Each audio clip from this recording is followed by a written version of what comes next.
A seguir, você assistirá à aula de sensibilização do protocolo de sepse, a linha da vida, diretrizes de detecção e resposta rápida para todas as UPAs de contagem. Lembre-se, o tempo é o tecido que salva vidas. Cada minuto conta. Então, em consideração aí, né, as pessoas que entraram no horário, nós vamos dar início aí a essa, a essa sensibilização, né, a respeito do protocolo de sepse. Primeiramente, gostaria de agradecer aí o Paulo, lá da Gerência de Desenvolvimento, que está com a gente aí na reunião. Obrigado aí pela parceria. E vamos dar início aí à síntese desse protocolo. Pessoal, a SSA agora, nesse momento, vai dar início à implementação do protocolo de sepse em todas as UPAs do nosso município e no Hospital Municipal de Contagem, né? Não que a gente não desse a devida importância à questão da sepse anteriormente, mas agora vira um protocolo institucional com alguns passos que devem ser seguidos, né? Todos nós sabemos a definição de sepse, né? Uma resposta aí exacerbada do organismo frente a uma agressão. E o que nós vamos discutir aqui um pouquinho é sobre a implementação desses protocolos aí dentro das nossas unidades de pronto atendimento. Pode passar o primeiro, Paulo? Então, a partir do momento que um paciente é detectado como uma possível sepse, né, e em tempo aí gostaria de agradecer também a questão dos slides aí, que foi feito pelo Dr. Arthur, né, que é RT lá da UPA JK, que nos disponibilizou esses slides para que a gente possa discutir assim de uma maneira mais equânime, né, em todas as unidades. A partir do momento que a gente suspeita, né, de uma sepse, começa uma contagem contra o tempo, né, para a gente tratar esse paciente e assim dar uma oportunidade de uma resposta melhor, né, e mais satisfatória com relação a essa síndrome que é responsável por grande parte dos óbitos que a gente tem hoje, né? A gente faz a análise dos sumários de óbito, né, dos prontuários dos pacientes que vêm a óbito na nossa unidade, e grande parte desses pacientes, eles vêm aí com uma suspeita de sepse, ou até mesmo com uma confirmação de uma sepse, né? Então, é uma síndrome de alta letalidade, aonde ocorre uma resposta sistêmica a uma infecção, ao dano, né, do próprio paciente contra ele mesmo. Então, o que que a gente precisa ter em mente? Alguns pilares com relação a essa identificação, né? O primeiro deles é o diagnóstico imediato, né? É, a identificação no minuto zero, na porta de emergência, ela salva vidas. E isso está muito relacionado a uma triagem acertada por parte da enfermagem, por parte do protocolo de Manchester, quando esse paciente ele chega até a unidade, né? E isso é importante a gente deixar claro que este protocolo ele é institucional e ele vai ser realizado de uma maneira conjunta com toda a equipe da unidade. Não é só o médico, não é só o enfermeiro, não é só o técnico, mas é todo mundo. É o médico, é o enfermeiro, é o técnico, é a portaria, é as meninas que ficam lá fora, né, naquela bancadinha, é aonde faz a ficha. Então, assim, é um trabalho em equipe que precisa ser feito para que a gente possa ter uma ação coordenada e, assim, efetivamente prestar um atendimento de qualidade e com rapidez para esse paciente, né? Então, assim, o paciente chegou, né? A identificação no minuto zero ela é muito importante, né? Desse paciente ser triado e essa estratificação de risco, né? Quando os enfermeiros abrem a triagem lá no Manchester, o próprio Manchester ele indica como uma possível sepse. Quando é indicado essa possível sepse, a gente precisa fazer uma estratificação de risco como? Mapeando rapidamente as disfunções orgânicas, né, e hipoperfusão desse paciente.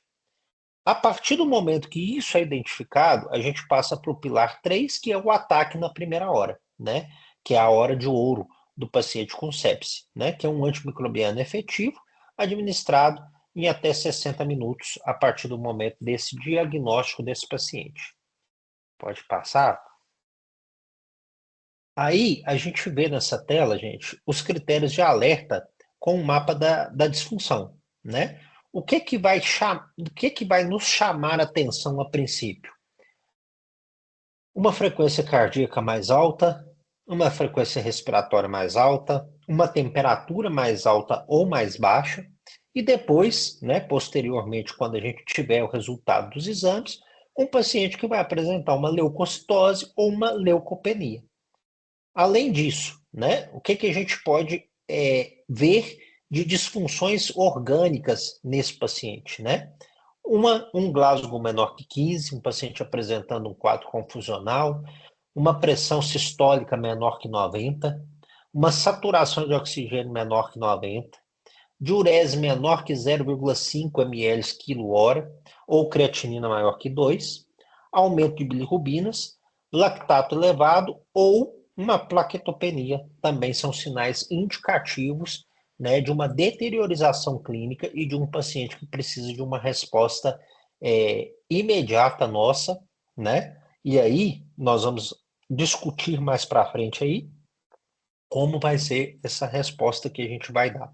Mas o importante nesse momento, a gente estar atento à identificação desse paciente séptico, certo? Fernando, todo paciente com possível sepse vai descer para a sala vermelha? Não, não, a princípio não vai descer para a sala vermelha. Por quê? Porque a gente não comporta essa quantidade de pacientes que por aí podem ser triados com possível sepse, tá? E aí, volto a reforçar com vocês. A triagem, através do protocolo de Manchester, ela é feita por algoritmos. Então, o enfermeiro ele vai avançando naquilo ali até que o próprio protocolo, o próprio sistema trava ele, né, da evolução ali, o paciente é classificado.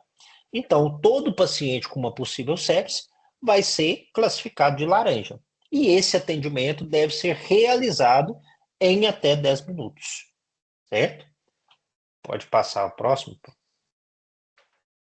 O minuto zero, né? Igual eu estou explicando para vocês, a triagem é o gatilho, né? É o protocolo do Manchester. Que vai fazer o quê? A detecção pela enfermagem que aciona esse relógio da sepse. Então, o paciente na triagem, ele tem uma alteração de consciência? Sim. Então, é uma possível sepse. Não. Beleza. Frequência respiratória maior que 22? Vai acender o nosso alarme. Pressão sistólica menor que 100? Vai acender o nosso alarme. Então, nesses gatilhos é que vão ser triados os pacientes com uma possível sepse. Quem vai definir se isso é uma sepse ou não é uma sepse? É o enfermeiro da triagem? Não, é o médico. Então, quem vai abrir o protocolo de sepse? O médico. A partir do momento que você identificou que aquilo ali realmente é um quadro de sepse, você vai iniciar o protocolo de sepse. E aí vai desencadear uma cascata de ações que precisam ser realizadas, e aí vai envolver enfermagem, vai envolver laboratório, vai envolver imagem, né? Mas uma série de ações dentro desse protocolo de sepse, certo? Fernando, alteração do nível de consciência. Obviamente, nós temos que levar em consideração o basal do paciente. Então, se é um paciente que tem um Glasgow basal de 14 e ele está com um Glasgow de 14, então ele está no basal dele, ele não tem alteração de nível de consciência, né? E aí, sucessivamente, né? São N fatores que a gente vai levar em consideração. O mais importante, pessoal, porque assim, nós vamos ver que, a princípio, quando a gente startar esses protocolos de sepse, nós vamos ter muitos pacientes que antes não eram classificados como possível sepse e que vão ser classificados como possível sepse. Então, assim, não há de maneira nenhuma nenhum tipo de pressão com relação à classificação ou o atendimento desse paciente. O que nós precisamos é, mais vale pecar pelo excesso do que pela omissão. Isso é que a gente precisa ter em consideração. Então, por isso que é importante que todos vocês, que todos nós estejamos alinhados de como funcionará esse protocolo de sepse dentro das unidades. Por quê? Se você for para a UPA JK, vai ser a mesma coisa. Se você for para a UPA Ressaca, vai ser a mesma coisa. Se você for para a UPA Vargem, vai ser a mesma coisa. Então, todas as UPAs, elas terão este mesmo protocolo para ser seguido, né? Então, assim, creio que não vai gerar confusão com relação a protocolos de atendimento, uma vez que o protocolo é um só. Pode passar. A confirmação, né? A validação clínica, ela vai ser feita nesse atendimento que deve ser realizado em até 10 minutos.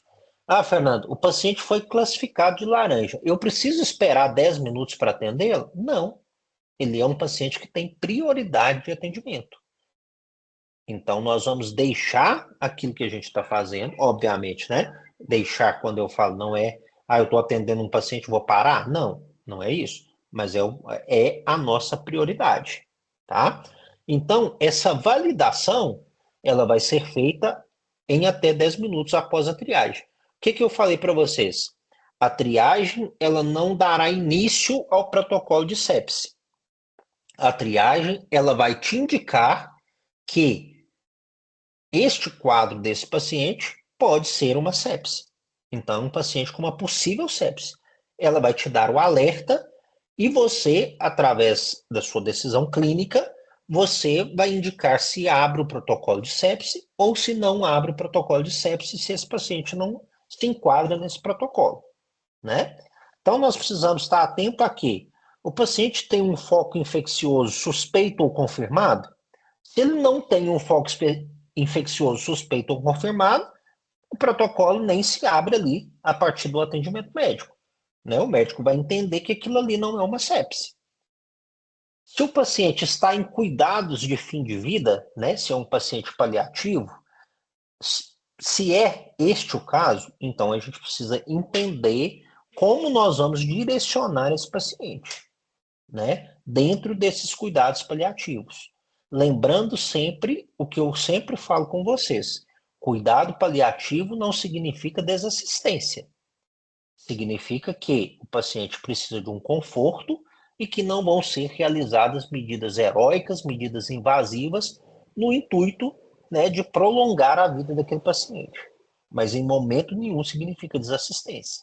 Nós precisamos dar conforto, nós precisamos, né, tratar aquilo que é possível tratar, tá? Então, a gente precisa entender. Se é um cuidado de fim de vida, se é um cuidado paliativo, ele vai seguir por outro caminho, por outro protocolo. Se não é, ele tem um quadro sugestivo de doença atípica, por exemplo, dengue, malária, leptospirose, né, que podem, por exemplo, a dengue ela pode cursar com uma hipotensão, ela pode cursar com uma plaqueta baixa, mas não é uma sepse, né? Então nós precisamos identificar se esse paciente se enquadra ou não nesse protocolo de sepse. Por isso que é importante a gente estar atento à nossa decisão clínica dentro do consultório. Se o paciente enquadra-se ou não nesse protocolo de sepse. E se ele apresenta uma CIRS ou uma disfunção orgânica, né? Se ele apresenta uma CIRS ou uma disfunção orgânica, então nós vamos iniciar o protocolo de sepse. E aí é importante a gente ter em mente que a partir do momento que a gente starta esse protocolo de sepse, nós vamos ter algumas mudanças aí no MV, né, que vão ser passadas para vocês, como um pacote de laboratório, como o antibiótico que é indicado, né, em cada situação. Então nós vamos ter todas essas mudanças, porque esse paciente ele vai ser identificado como sepse. E a partir do momento que ele é identificado como sepse, ele passa a ser a nossa prioridade, certo? Só um detalhe que eu esqueci de mencionar aí, é que vai ser colocado uma pulseira rosa no paciente que é suspeita de sepse. A partir do momento que fechou o protocolo de sepse, essa pulseira vai ser retirada e o paciente vai seguir o fluxo normal da unidade. Pode passar.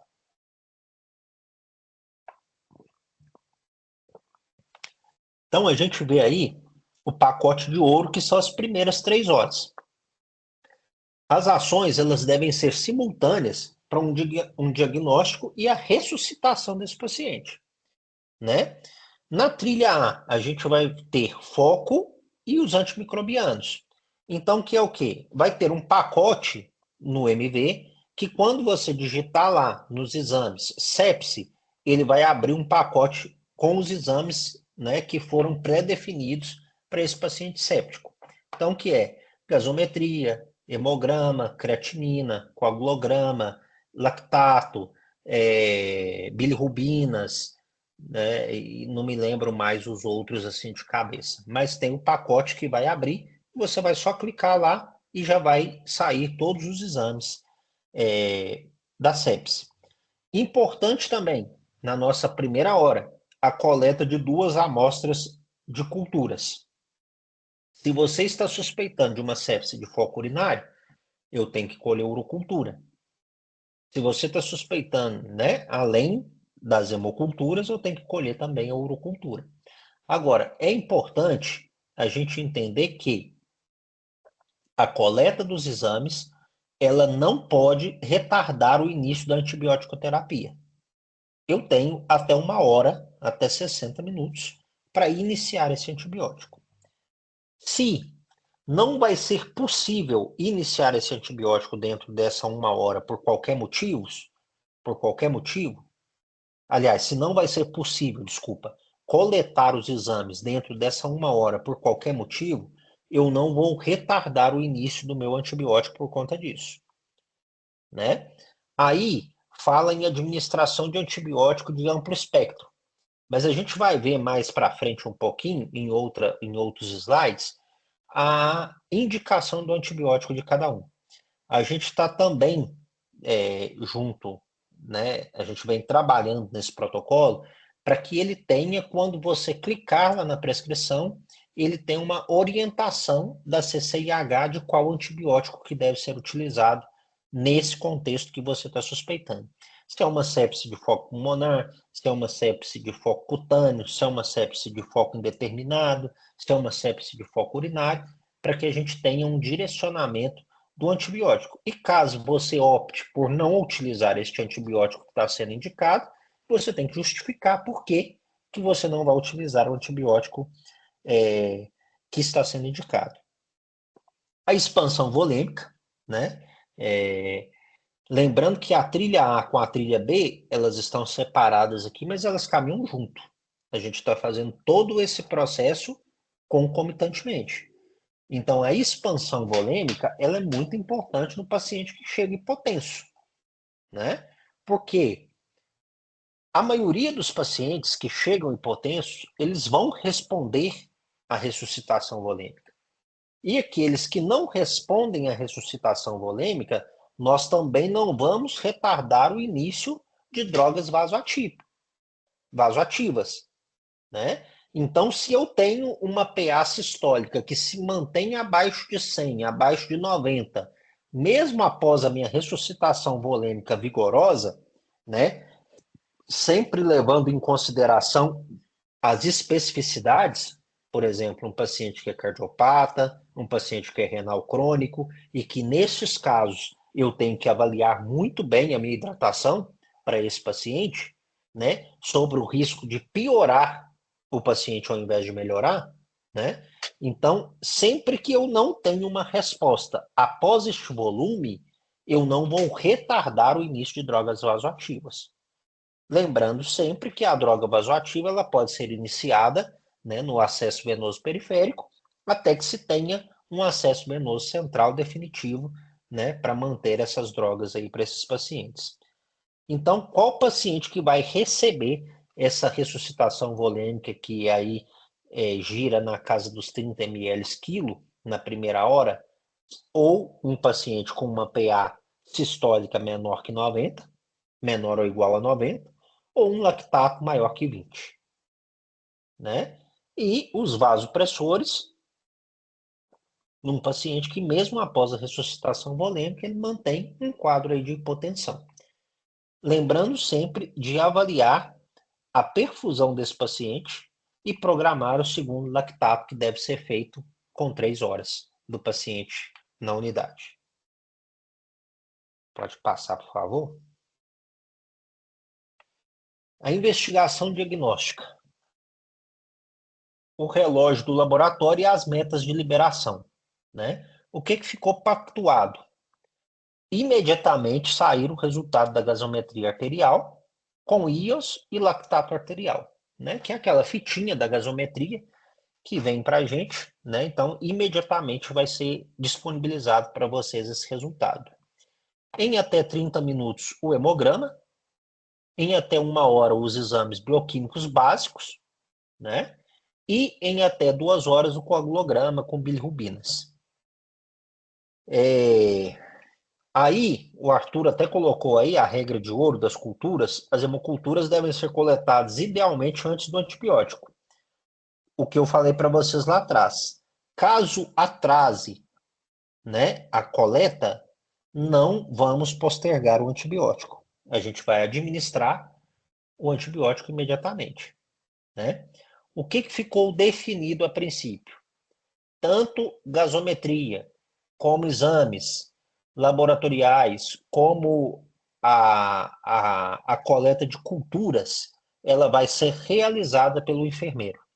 Então, nós não vamos esperar que o técnico lá do laboratório, né, faça a coleta desses exames. O enfermeiro vai coletar, né, e isso tende a agilizar um pouquinho, principalmente quando o paciente está na sala vermelha, né, que o enfermeiro está ali o tempo todo, então isso tende a agilizar.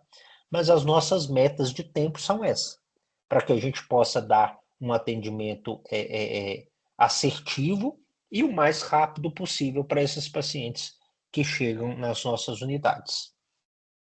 Alguma dúvida até aqui, pessoal? Não. Nenhuma. Beleza. Pode passar. Eu tenho uma dúvida. Quem é? Normalmente, é Geórgia, tudo Georgia. bem? Diga. Joia. Normalmente, para a gente poder pedir cultura, o paciente tem que estar internado. Nesse caso, não vai ser necessário, né? Diante da suspeita de sepse. Não, não vai ser. As culturas vão estar dentro do protocolo de sepse.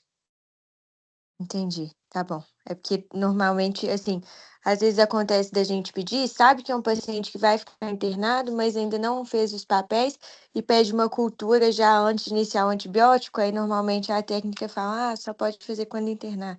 Mas tá bom, obrigada. Aí, pessoal, o que a gente precisa colocar em mente é que nós vamos passar uma borracha em tudo que tem sido feito até esse presente momento. Quando o paciente entra num protocolo de sepse, a gente, como eu disse lá no começo, está correndo contra o tempo, né? E essa corrida contra o tempo, muitas vezes não dá tempo da gente fazer uma IH, da gente internar o paciente, né? A gente está ali, principalmente dentro dessa primeira hora ali, tentando resolver esses problemas do paciente, tá? Então, assim, mas provavelmente um paciente que entrou num protocolo de sepse é um paciente que, a posteriori, né, assim que possível, ele vai ser internado. Então, também nós não vamos retardar a internação desse paciente, como, por exemplo, deixando para o coleguinha do próximo plantão internar, né? Então, se é um paciente que entrou num protocolo de sepse, a gente vai agilizar, obviamente, né, essas medidas iniciais que precisam ser agilizadas, mas também, por um outro lado, a gente vai dar encaminhamento, né, ao que a gente precisa fazer em termos de burocracia, também não postergando, né, as coisas que precisam ser agilizadas. Tá bom, obrigada. Por nada. Mais alguma dúvida, pessoal? Não? Beleza.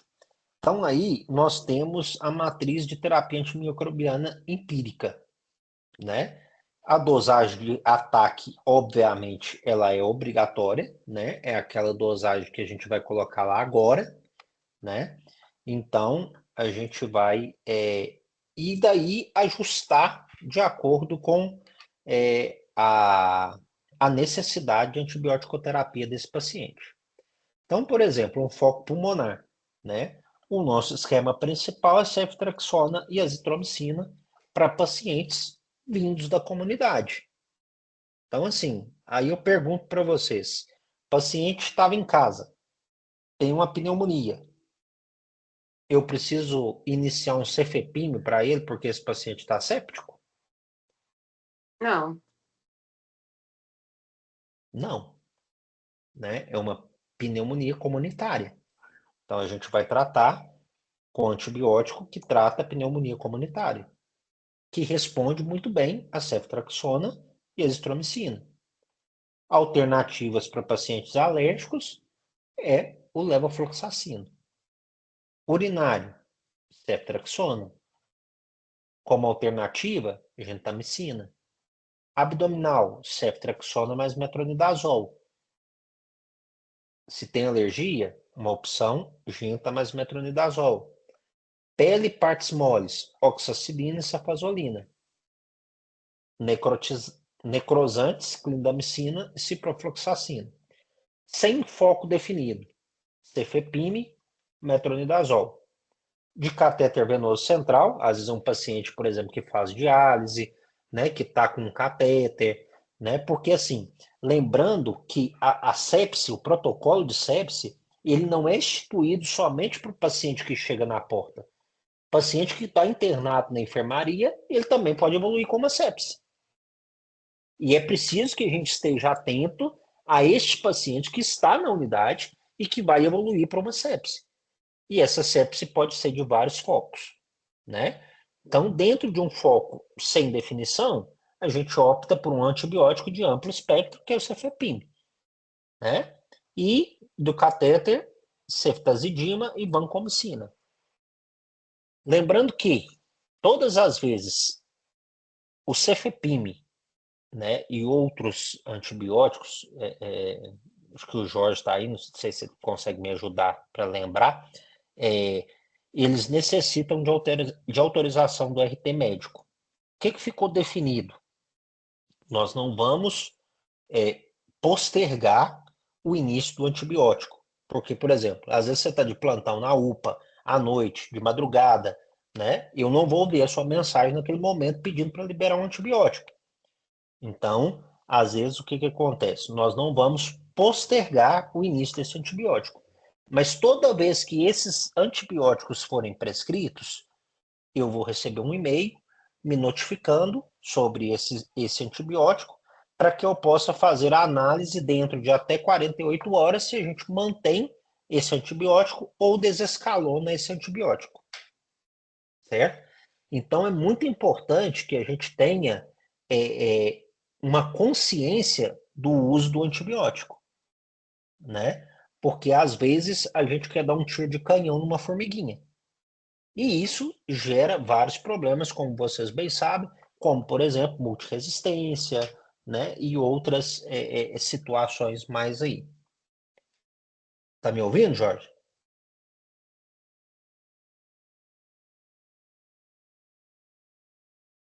Deve estar ocupado. Mas é isso aí. Sou Tá? eu? Você tá falando comigo? Não, com o Jorge. Ah, tá.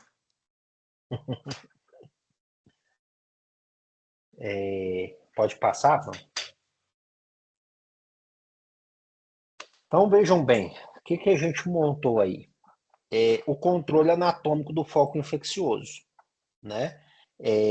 Obviamente aqui nós estamos falando de um atendimento inicial, nós estamos iniciando essa conversa sobre sepsis, nós vamos ter outras conversas envolvendo transferência do paciente para HMC, né? Envolvendo outras situações que nós vamos discutir a posteriori. Aqui a gente está falando mais sobre o início da implementação desse protocolo de sepse dentro das unidades. Então, no momento inicial, o que a gente tem à mão ali na nossa unidade? Raio-x de tórax e exames laboratoriais, né? Dentro de uma janela de 6 horas, se eu tenho um paciente que tem um catéter, por exemplo, um acesso venoso central, ou um acesso venoso periférico mesmo, que eu suspeito que seja o foco da minha infecção, esse catéter ele tem que ser retirado, né? Para que a gente possa evidenciar de onde está vindo essa infecção. E de 6 a 12 horas, essa janela do controle definitivo, né?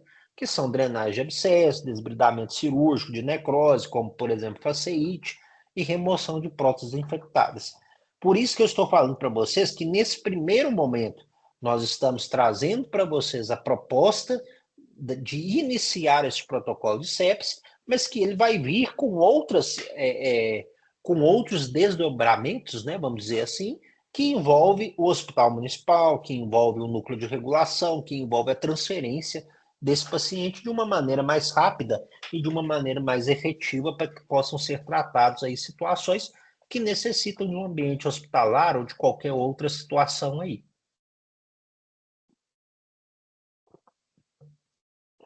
Pode passar, por favor.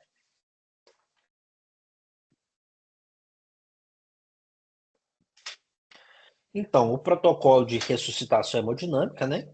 Como eu falei para vocês, a infusão de cristalóides, né? 30 ml quilo, em 30 a 60 minutos. Lembrando que precisamos sempre estar atentos a pacientes que a gente precisa manejar de maneira diferente, como, por exemplo, os cardiopatas e pacientes com insuficiência renal, né? Se a PA se mantém, né, a pressão arterial média, ela se mantém abaixo de 65, então a gente precisa iniciar aí drogas vasoativas imediatamente, né? Que podem ser iniciadas no acesso venoso periférico, até que tenha-se a possibilidade de um acesso venoso central. E, mantendo-se critérios de baixa perfusão, a gente pensar, né, em drogas aí como a dobutamina, né, para um suporte inotrópico desse paciente. Né? Pacientes que podem manter um quadro de levedo, de oligúria, de baixa saturação de oxigênio, apesar do volume e apesar das aminas iniciadas aí precocemente. Então, são situações que a gente precisa olhar. E, gente, o que nós precisamos ter em mente? O que salva o paciente de um quadro de sepse, de choque séptico, é a intervenção assertiva e imediata desse paciente. Se a gente perder o tempo, muito provavelmente esse paciente vai ter um desfecho desfavorável. Então, por isso que é muito importante que a gente tenha essas questões de não atrasar as drogas, não atrasar o atendimento desse paciente. Certo? Pode passar, por favor. O marco das 6 horas, né, que marca a reavaliação sistêmica desse paciente. Então, o que acontece? Dentro de 6 horas, esse paciente precisa ser reavaliado, né? Esse paciente ele vai ter praticamente a avaliação primária, uma reavaliação dentro de 3 horas e uma reavaliação dentro de 6 horas, né? Significa que não iremos reavaliar esses pacientes antes? Não, não significa. Significa que nós precisamos ter essa situação sob controle, né? Então, por exemplo, um paciente que você tem uma ressuscitação volêmica, né, e que esse paciente não responde, obviamente você tem que reavaliá-lo e tomar medidas dentro dessa situação aí, tá? Reavaliando esse paciente sempre que necessário. Então, o que a gente vai calibrar sempre? Uma pressão arterial média maior ou igual a 65, um fluxo renal maior que 0,5 ml quilo hora e uma oxigenação maior ou igual a 70%. né? Esse painel, ele nos reflete o quê? A decisão de onde esse paciente vai permanecer. Se ele é um paciente que tem indicadores de perfusão sistêmica, como tempo de enchimento capilar, livedo, clareamento do lactato, guiam para sua definição médica final. Se é um paciente que vai permanecer na enfermaria ou se é um paciente que vai necessitar de uma transferência para uma UTI, né? Então, tudo isso vai estar aí dentro desse suporte, né, que você precisa dar para esse paciente. E a definição de onde você vai mandar esse paciente após essa primeira essa primeira intervenção, correto? Beleza. Dúvidas?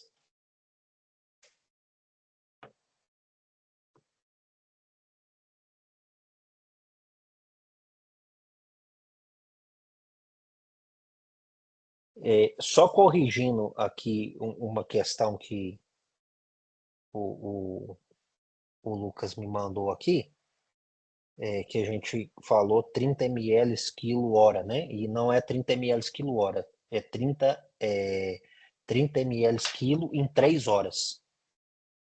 Só para corrigir aí, obrigado, viu, Lucas?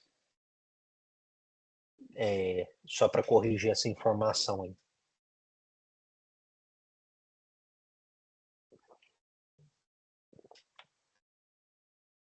Pode passar.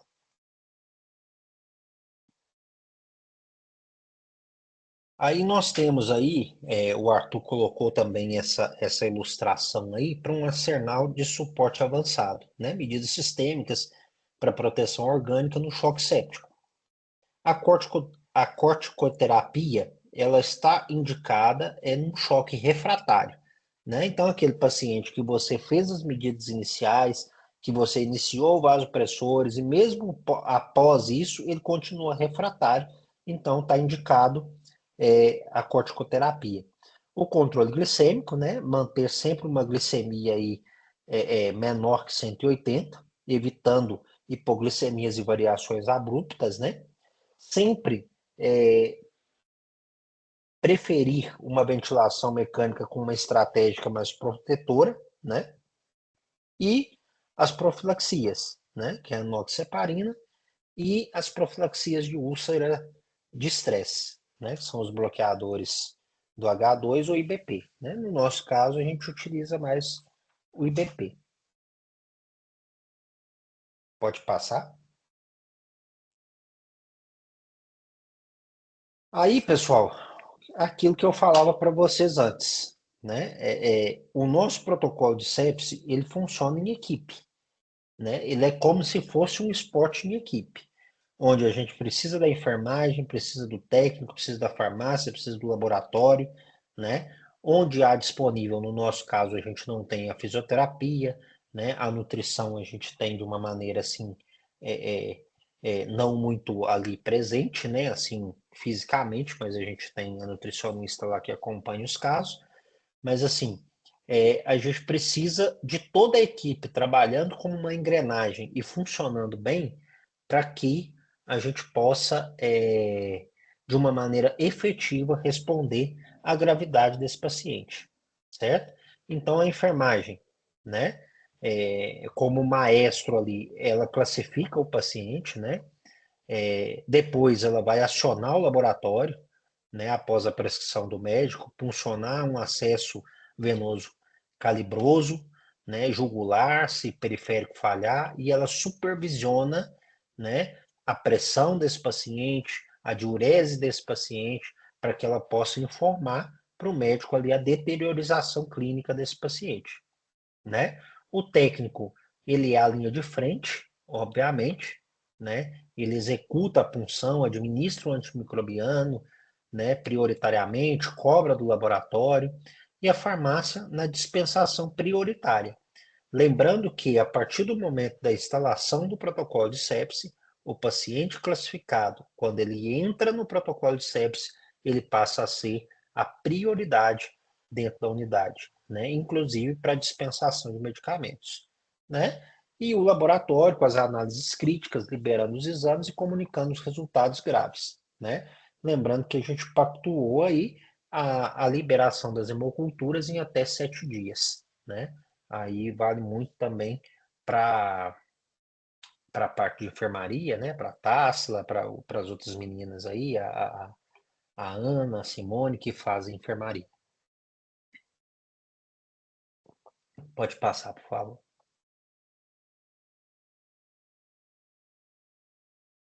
O painel de controle de qualidade, né? Os 4 indicadores que definem a sobrevida desse paciente, eles estão dentro desses indicadores, né? Que é a velocidade do antimicrobiano, a ressuscitação eficaz, a precisão diagnóstica e o mapeamento de hipoperfusão. Então, a gente vai fazer esse quantitativo de quantos por cento de pacientes que receberam antibiótico na primeira hora. Quantos por cento de pacientes que receberam 30 ml quilo de cristalóide em 3 horas? Quantos por cento houver uma precisão diagnóstica através das culturas coletadas, né, antes desse antibiótico? E quantos por cento de coleta de lactato dentro da primeira hora? Né? Então, isso aí vai ser controlado pelo controle de infecção hospitalar. Pode passar, por favor. E o checklist de encerramento e registro no MV. Né? O cuidado intensivo, isso aí é muito importante, gente. O cuidado intensivo, ele só termina quando o registro reflete a ação. Não vou dizer que não adianta você fazer e não registrar, porque sim, adianta, você vai salvar a vida do paciente. Mas o registro da sua ação, ele reflete aquilo que foi feito e como que esse paciente foi conduzido dentro da unidade. Então, por isso, a documentação rigorosa garante uma auditoria de qualidade, um refinamento contínuo nos processos de atendimento.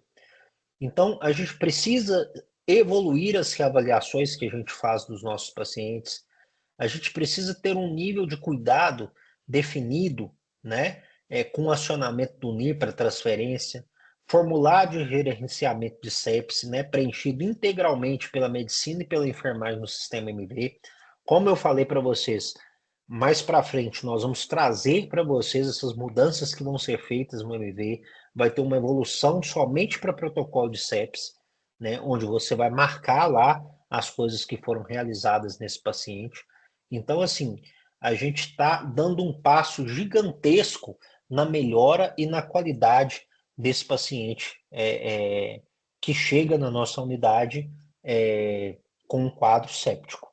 E eu acho que isso vai ser muito benéfico tanto para nós médicos, como segurança para nós, como um norteamento melhor, como, obviamente, sem sombra de dúvidas, para o paciente que vai ser melhor atendido e que vai ser melhor conduzido de uma forma mais equânime, né, por todos nós dentro das nossas unidades. Beleza? Beleza, muito obrigada. Perfeito. Alguma dúvida?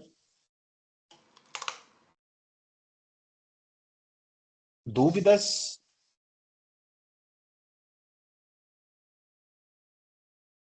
Nenhuma.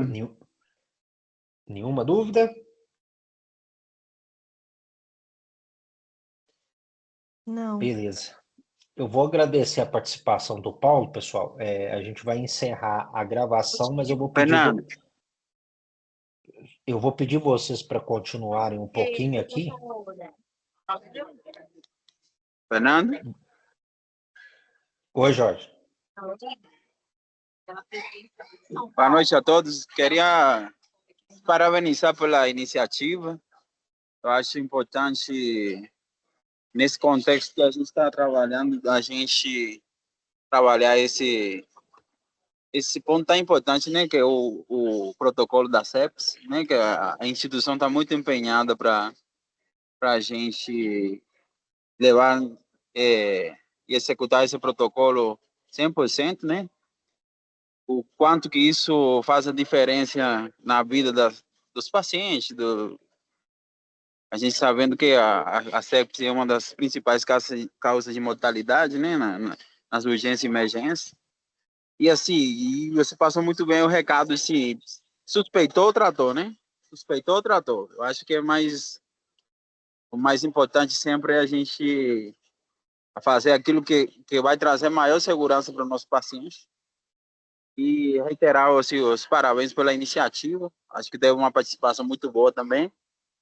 E para assim, agradecer também a participação dos colegas. Beleza.